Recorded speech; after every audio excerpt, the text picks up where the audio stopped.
트럼프 미국 대통령이 오는 4월 중국 방문을 앞둔 가운데 북한을 인도적으로 지원하는 국제기구 등의 지원 사업에 대해 제재 면제가 결정됐습니다. 그동안 대북 지원 사업을 강경하게 반대해왔던 미국이 한미 외교장관 회담 이후 유화적 제스처를 낸 걸로 풀이되는데 실제 북미 대화까지 이어질 수 있을지 주목됩니다. 구나연 기자입니다.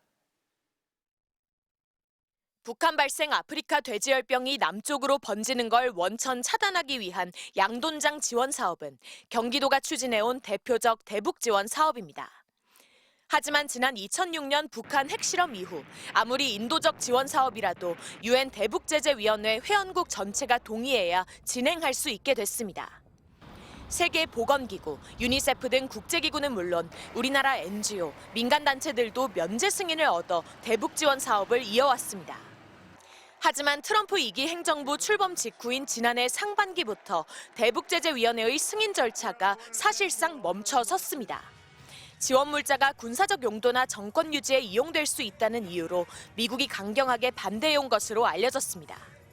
그런데 중단 9개월여 만에 경기도와 국내외 민간단체, 유니세프 등 국제기구의 17개 대북 사업에 대해 제재위원회의 제재 면제 승인이 결정됐습니다. 조현 루비오 한미 외교장관 회담 직후 이뤄진 조치로 정부는 양국이 그간 대북 조치를 두고 긴밀히 협의해온 결과라고 설명했습니다. 특히 오는 4월 트럼프 대통령 방중을 계기로 북한을 대화로 이끌어내기 위한 사전 정지 작업이라는 분석이 나옵니다. 묶여있던 17개 사업을 일시에 해소한 것은 북한이 대화 제의에 응했을 때 얻을 수 있는 제재 완화의 맛보기를 미리 보여줌으로써 협상의 문턱을 낮추는 역할을.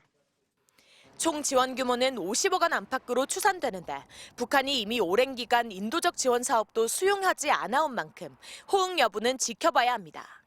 특히 북한 김정은 위원장이 이르면 다음 주로 예상되는 제9차 당대회에서 관련 대외 메시지를 낼지에 관심이 모아집니다.